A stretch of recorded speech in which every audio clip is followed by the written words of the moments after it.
right now on 5 on Your Side at 10. An attempted car theft turns deadly when the would-be victim takes action. What we're learning from police in Webster Groves. Ending the strike.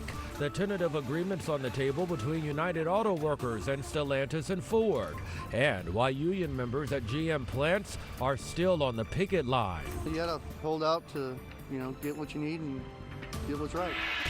Noticeably colder with a lot of rain, but once this clears out, much colder air on the way. Our first freeze warning of the season, what that means and just how cold it's going to get over the next few days. We begin in weather alert tonight as freezing cold temperatures are heading toward the bi-state. Good evening. I'm Brent Solomon.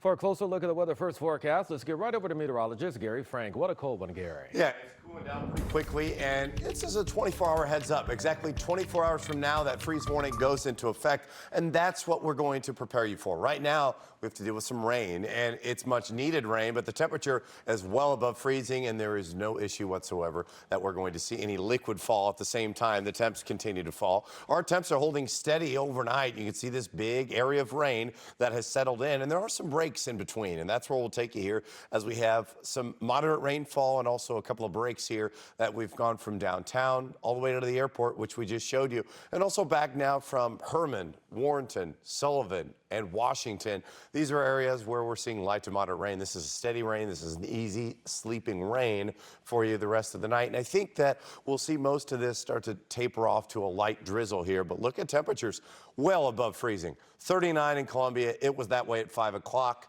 We're still at 43 in Chesterfield. We're not going to drop much more than this. We're going to stay very steady, but the colder air will start to come after the rain ends, and that's what will time out. But expect light showers into the rest of the overnight hours, especially as we don't drop a lot, but showers are around. I am going to time out that cold front with the extra push of air as we see things on that freeze warning side. We'll talk about why we're under a freeze warning and just what that means to start the week.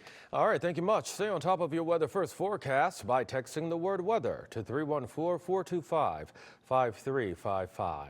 Tonight's sad news for fans of the 90s sitcom Friends. Actor Matthew Perry has died.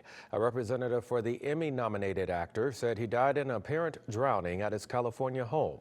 A law enforcement source says authorities responded for a water rescue. There was no foul play involved. Perry is most famous for his role on Friends as Chandler Bing, known for his sarcasm and one-liners. He was 54 years old. New tonight, the United Auto Workers strike against General Motors is expanding after both sides failed to reach a tentative agreement today. This comes after successful negotiations with Ford and Stellantis. 5 on Your Side's Diamond Palmer reports from the GM plant in Wentzville.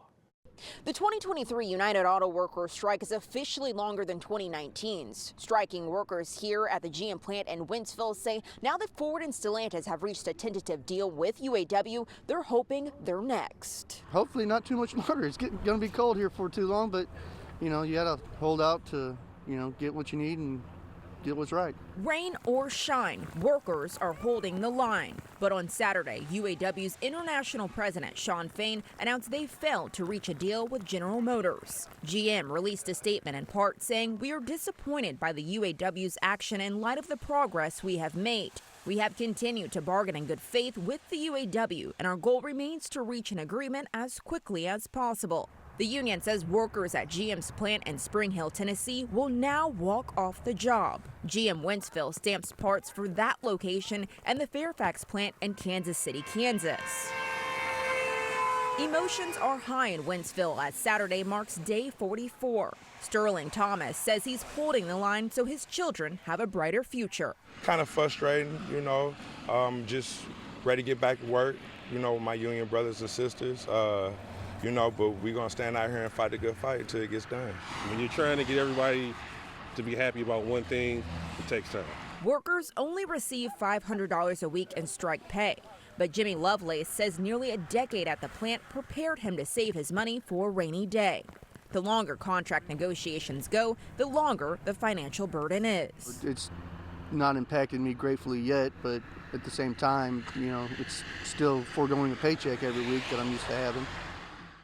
When I reached out to GM Wentzville for a statement, they referred me back to their corporate website. Reporting here in Wentzville, Diamond Palmer, 5 on Your Side. Developing tonight, Webster Groves police investigating an attempted car theft that turned deadly. Just after midnight, police showed up to a strip mall on Laclede Station Road. That's where they found a man who said two other men confronted him.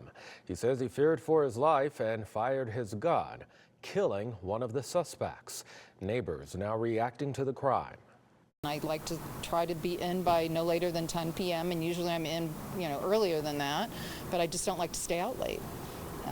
Really in any neighborhood, even in my own.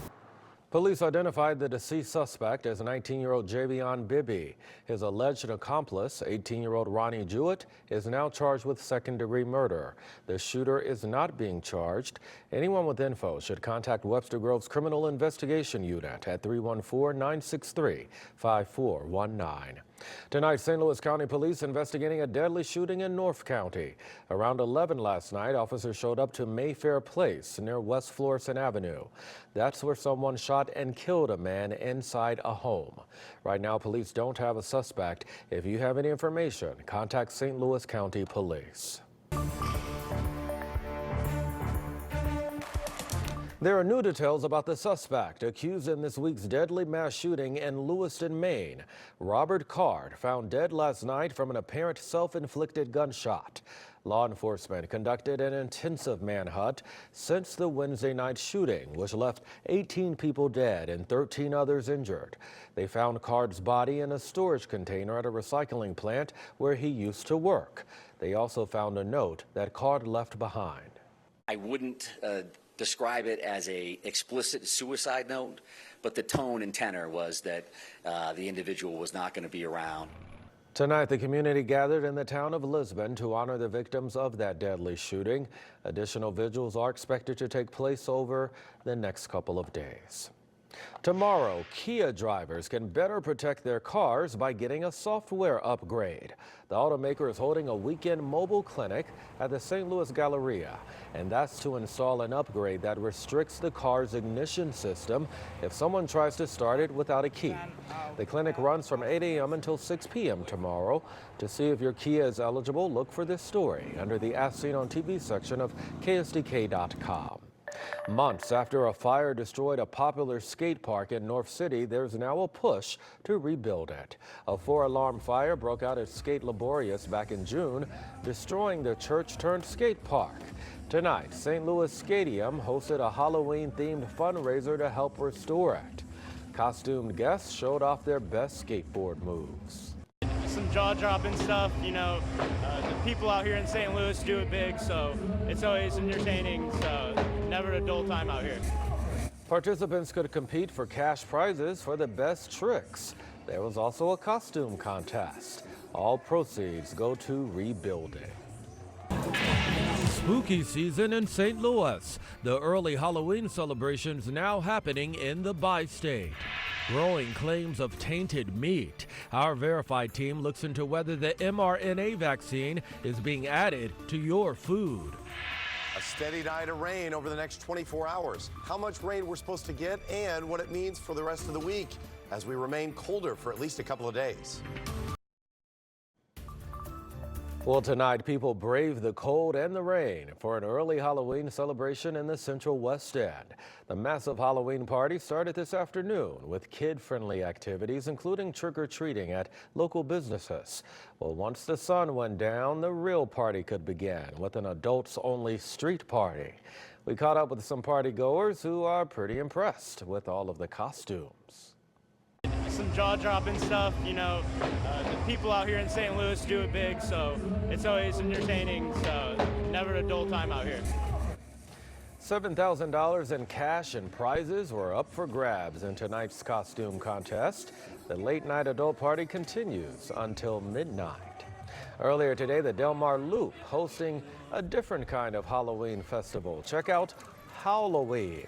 Loop businesses handing out tricks to both kids and pets. There was even a pet costume parade. These furry friends were decked out in their costumes, braving the chillier than usual October morning. Well, right now we've got rain hanging out in 3 facets. There are some pretty good rain coming down. We'll track when we get a little bit of a break before more of your Sunday is wet. Well, there's one less candidate in the 2024 race for president. Former Vice President Mike Pence is now suspending his campaign. He made that announcement during the annual Republican Jewish Coalition Convention in Las Vegas. Pence saying, quote, "It's become clear to me that this is not my time." His campaign never gained traction in a crowded field dominated by support for former President Trump. Pence's campaign was also running low on money. Well, The Record will officially launch as a weekly broadcast program tomorrow. Every week, political editor Mark Maxwell will moderate hard-hitting interviews with political leaders that are fair, balanced, and focused on the facts. Tune in every Sunday night right after Sports Plus. The show will continue to stream on KSDK.com, 5+, and on our YouTube channel. A viral article claims the U.S. food supply will soon be contaminated with meat tainted by mRNA vaccines. Brandon Lewis from our National Verify team explains why you don't need to worry. A viral article from Natural News claims farmers and ranchers are using mRNA vaccines, like the COVID-19 vaccine for humans, on farm animals, and warns this practice will contaminate the beef, pork, and seafood that we eat in the U.S. Verify viewer Nina emailed us to ask if this is really happening. So Nina, let's verify. Our sources are the U.S. Department of Agriculture, the National Cattlemen's Beef Association, veterinarian Molly Newton, and Kyle Flanagan, co-founder of pharmaceutical manufacturing firm U.S. Specialty Formulations.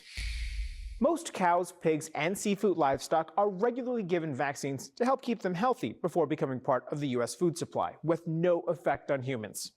We checked with the USDA, which regulates animal vaccines, and the agency tells Verify out of all the vaccines given to livestock, just one uses mRNA technology, and that's to prevent some pigs from getting swine flu.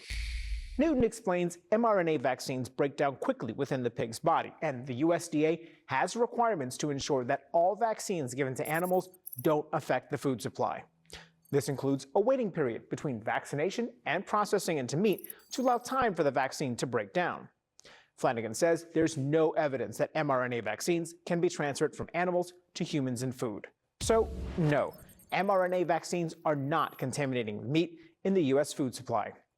The USDA has a strict policy about how farms handle vaccinated animals to ensure they're safe for humans to eventually eat. With your Verify, I'm Brandon Lewis. We always welcome your Verify ideas. Email us or reach out on Facebook, Twitter, or verify@ksdk.com. This weekend, the Apple Butter Festival is back in the historic river town of Kimmswick. The Kimmswick Historical Society will sell their famous apple butter along Market Street there. The annual two-day festival draws in more than 100,000 people every year. Kimmswick Mayor Phil Sting joined today in St. Louis and explained how it all began. It started in 1978 when the Historical Society took a recipe by one of the residents and decided to start a little apple butter cook-off. The Apple Butter Festival continues tomorrow from 10 until 4. It is free. All you have to worry about paying for is parking. All right, your weather first forecast is up next, and here's meteorologist Gary Frank. You know, a real double whammy for people out doing Halloween stuff tonight. I mean, rain and the cold. Yeah, you know, I don't know that I want to eat apple butter when it's 85, though. It doesn't feel right, you know? And now that we could just start pouring that stuff down our throat on toast in the morning, warm it up, be pretty nice. But you're right. Now it's starting to feel like Halloween. That's always the dilemma we run into. People dressing up. Do I have to wear a layer over the costumes? And I think as we get closer to the actual holiday, we will. But we also have to worry about the rain, and that's what we deal with from Weldon Spring, Highland, Moscow Mills, and Farmington. It's been raining everywhere. Now, our current temperatures are reflecting pretty much what we saw at 5 and 6 o'clock. Temps in the low 40s. They're nowhere near the freezing mark. They're not dropping. A lot of the times I come and tell you how about they're going to drop overnight. They are not. That's the pattern that we're in. They're going to stay pretty steady. We have this steady dose of rain, and there are pockets where we've gotten some of that heavy rain, but also this break in between, and that's the break that we'll see overnight. I think it turns into more of a drizzle with cloud cover and a little bit of light rain here and there, but you'll see that from DuQuoin into Carbondale, a little further north, you have from Troy and Herman. light to moderate rain, no lightning. Temperatures aren't dropping. This is going to be a steady rain. I show you those temperatures once again overnight. There's that break that I mentioned, and by the time you wake up tomorrow morning, there's probably another little dose of rain here.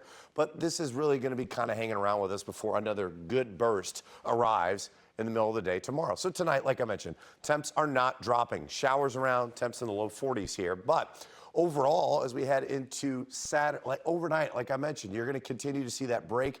By tomorrow morning, once we see that first initial band, we have another break. There's where that solid line of rain comes in as we really see this push of cold air. I think this is around the evening. This is when the rain gets heavier. This is when we're probably going to get another quarter to a half an inch. And then even as we see the tail end of that cold air settle in, I would not be surprised to see a flake or two mixed in somewhere, just to see it. Sit. And as we look ahead to the St. Louis City match tomorrow, which is at 9 o'clock for some reason, it's going to be raw. We're in the upper 30s. It will feel like it's in the upper 20s and low 30s, but it's, the rain's going to be off and on and starting to come to a close. I think a lot of us could see 1 to 2 inches, particularly south of the immediate city. A lot of us are going to get up to an inch. And then we have this freeze warning. That's where we're going to have to worry about bringing our plants inside or just ending the growing season. This is it. Monday morning, our first freeze. Temps right around 32 in the city, mid to upper 20s outside of it. By Tuesday morning, we see an additional hard freeze, and that pretty much ends everything. That freeze warning Sunday night to Monday, but then after that, that ends the growing season. That's why you're not going to see any additional freeze warnings. Temps between 27 and 32, and colder for trick-or-treating over the next few days. Temperatures in the 40s. It is much colder than normal. 64 is our average. We'll pretty much see those average lows in the daytime, and we rebound to more of a fall-like feel. We'll be sure to get you some apple butter as well. Absolutely. Yeah. It's always a great time. We heard you loud and clear. Yeah. All right, so Corey, folks are going to still brave the cold for their team here. If you've learned anything about City SC, it's that these fans are going to show up no matter what. Just one more sleep until it's playoff time at City Park. We'll hear from the team, and we've got some high school football playoff action coming up next in sports. The Sports Desk is sponsored by Jim Butler Chevrolet, the Midwest's #1 Chevy dealer 10 years running. 24 hours from right now, City SC will be wrapping up their first playoff game in franchise history. Kansas City is coming to town to kick off just the second ever postseason series between our two towns. Here's hoping for a better outcome than the 1985 World Series. City does have the advantage. It's a best of 3, so City would get 2 games at home if it goes the distance. And City Park has been good to the boys in City Red. As you can see there on the screen, they are dominant at home. However, the amped up playoff atmosphere can be a bit overwhelming, but it's all about starting strong and staying calm. I think, if we look at our home game format and the success that we've garnered, and when we score first here at City Park, we know good things can happen. To just start off on the right foot, I think obviously putting pressure on them at home, we know what the atmosphere is going to be. It's going to be incredible. So in order to harness those emotions, I think is going to be a big thing for us right away. Obviously not get too over amped, but you want to be able to still channel that energy the right way. Last night, the World Series was dominated once again by this man, former Cardinal Adolis Garcia. His walk-off got the Rangers out to a 1-0 lead over Arizona in the series. Fittingly, yesterday was also the anniversary of the David Freese game against Texas in 2011. Garcia celebrated by passing Freese's 2011 record of 21 RBIs in the single postseason. It has been an unbelievable ride for the man given away by the Cardinals. Like I said, just very happy, to have the opportunity to have, be in the history books. But like I said as well, it's just when I'm in the batter's box, I'm just focused, and I tune out everything, every other noise, and I'm just focused. All right, so how about game 2 tonight? Jordan Montgomery got the start for the Rangers. He allowed 4 runs in 6 innings. Gabriel Moreno tagged him for this homer. The story was the man on the mound for Arizona, though. Merrill Kelly was superb. 7 innings, just 1 run. Old friend Tommy Pham went 4 for 4, and the Diamondbacks win 9-1 to even up the World Series. We kicked off high school football playoff season last night on 5 on Your Sideline, but today offered up another dose of postseason action with a number of big games on the Illinois side. It was cold at Altop, but Crusaders fans had to show up to watch their team face Tuscola, and Althoff made a statement. There goes Charleston cold and streaking for a 90-yard touchdown score. Then it's going to be Jaden Ellington at quarterback. He keeps it himself, goes in for another touchdown. Crusaders were up big at that point, and even the defense got in on the action. Here's big-time recruit Jason Dow doing some celebration after a score. Althoff wins 76-41. East St. Louis began their state title chase against Lamont. The dreary day did not faze the Flyers either. Already up by a boatload, Christopher Bennett gets this handoff. He runs it in for another East St. Louis touchdown. The Flyers win big 61-0 over Lamont to advance. Here's a look at some other scores from around the area in the high school football playoffs today. Lots of action on the Illinois side, like I said. Edwardsville, Breeze Central, Roxana, and Highland among those moving on. Bashan and Westminster among those who got wins on the Missouri side. The biggest upset in the college football world today happened in Lawrence, Kansas. The Jayhawks knocked off number 6 Oklahoma 38-33. The dozens of students rushed the field. It's the first time in 26 years the Jayhawks have beaten the Sooners. No Mizzou, no Illinois this week, but Mizzou fans are already focusing in on that big game against number 1 Georgia next Saturday. Biggest game of the year. Coming up is going to be a big one. Looking forward to it. Thank you, my friend. All right, take it away, my friend. Yeah, we got some rain just about all day tomorrow in some fashion. It will be changing from drizzle at times to a heavier rain by the evening. Then we've got our first freeze of the season and then a hard freeze. That's why you have 2 alert days. Thanksgiving, or not Thanksgiving, that's a month away, but the other one before then. Halloween, cold, and then we'll try to rebound as we head into next weekend. You got to love that 100% chance of rain. Yeah, it's going to rain. No doubt about it. Yes, sir. Thanks, my friends. Have a good one.